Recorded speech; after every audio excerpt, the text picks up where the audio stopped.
आज मुझे प्रसन्नता है कि लगभग 2 वर्ष बाद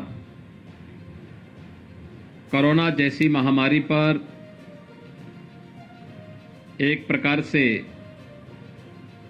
प्रभावी अंकुश तात्कालिक दृष्टि लगाने के बाद हम लोग फिर से स्कूल चलो अभियान के इस कार्यक्रम के साथ जुड़ रहे हैं। हम सबको शिक्षा की सबसे बेसिक यानी जो सबसे आधारभूत इकाई है बेसिक शिक्षा, इस पर विशेष ध्यान दिए जाने की आवश्यकता है। बहुत सारे बच्चे होंगे जो 2 वर्ष के अंदर स्कूल का मुंह न देखे हों और अब स्कूल जाने में उनको थोड़ा आलस आ रही हो, और इसलिए तय किया गया कि हमें फिर से स्कूल चलो अभियान के कार्यक्रम के साथ हर एक बच्चे को जोड़ना होगा, हर एक परिवार को जोड़ना होगा और कोई बच्चा छूटने न पाए। इसके लिए समाज को एक संकल्प के साथ आगे बढ़ना होगा। भाइयों बहनों, शिक्षा यह एकमात्र साधन है जो प्रत्येक व्यक्ति के जीवन में परिवर्तन का कारक बन सकती है। शिक्षा ही वास्तव में प्रत्येक नागरिक को एक सही दिशा दे सकती है, हर एक व्यक्ति के सर्वांगीण विकास का आधारशिला खड़ी कर सकती है। और याद रखना, जब व्यक्ति सक्षम होगा तो समाज भी सक्षम होगा, और समाज सक्षम होगा तो राष्ट्र स्वयं ही सशक्त होता हुआ दिखाई देगा। और राष्ट्र की आधारभूत सक्षम होने के लिए जिस एक प्रयास की सर्वाधिक आवश्यकता होती है वह है कि हम हर व्यक्ति को, हर बच्चे को शिक्षित करें।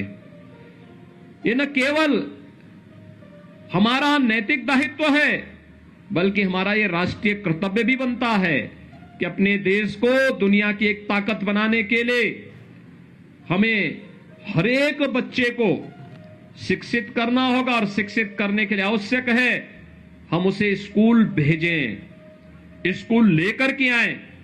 जुलाई 2017 में जब एक कार्यक्रम प्रारंभ हुआ, उस समय उत्तर प्रदेश बेसिक शिक्षा परिषद के स्कूलों में 1,34,00,000 बच्चे अध्ययन कर रहे थे।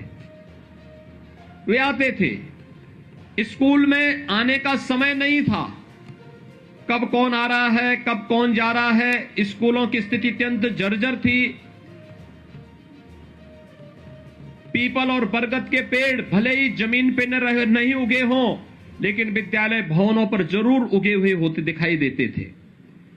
क्लास की स्थिति खराब थी, पेयजल की व्यवस्था नहीं थी, बालक बालिकाओं के लिए टॉयलेट की व्यवस्था नहीं थी, मिड डे मील की कोई पुरसा हल नहीं था। एक प्रकार की अव्यवस्था और अराजकता का वातावरण देखने को मिलता था। स्कूल आने वालों की संख्या कम, छोड़ने वालों की संख्या ज्यादा दिखाई दे रही थी।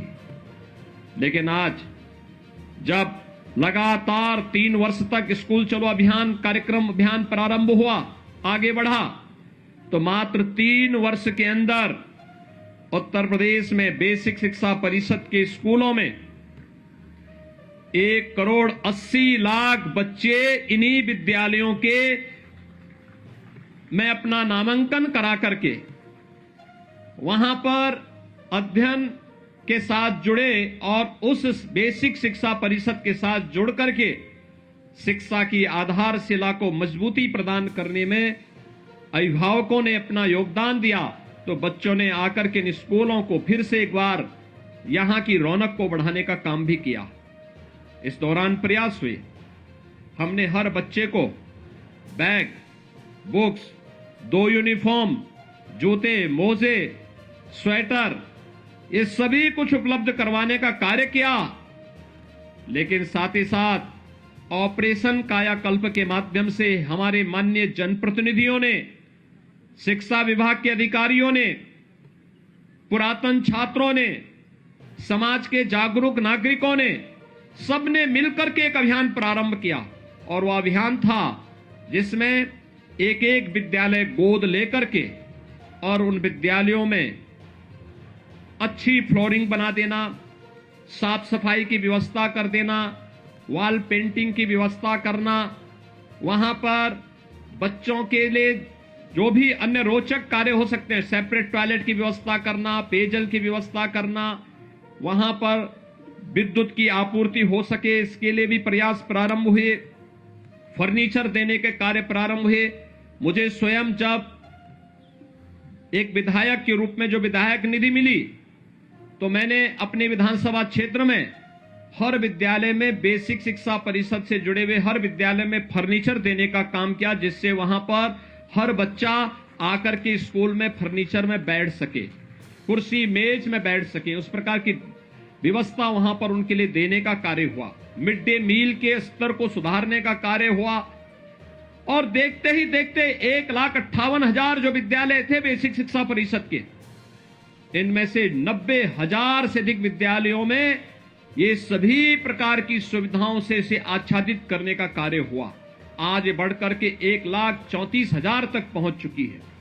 लेकिन अभी भी बहुत सारे विद्यालय हैं जिन्हें ऑपरेशन कायाकल्प के साथ जोड़ना है, और इसलिए मैं आज आपके बीच आया हूं आपसे कहने के लिए। मैं प्रदेश भर के अपने सभी जनप्रतिनिधियों से कहूंगा, माननीय सांसद, माननीय विधायक, विधान परिषद के माननीय सदस्य, जिला पंचायत के अध्यक्ष, ब्लॉक प्रमुख, मेयर, चेयरमैन, पार्षद, ग्राम प्रधान, पुरातन छात्र, शिक्षा विभाग से जुड़े हुए सभी अधिकारी और अन्य सभी जनप्रतिनिधियों से, पार्षदों से, सबसे मैं इस बारे में अपील करूंगा, वे एक एक विद्यालय फिर से गोद लें। जो विद्यालय पिछली बार छूट गए थे, उनमें से एक एक विद्यालय को गोद लेकर के उन्हें ऑपरेशन कायाकल्प के माध्यम से सभी प्रकार की बुनियादी सुविधाओं से उन्हें आच्छादित करते हुए अपने वर्तमान यानी भावी पीढ़ी के वर्तमान को सुधारने की दिशा में हम प्रयास करेंगे, तो वह आपके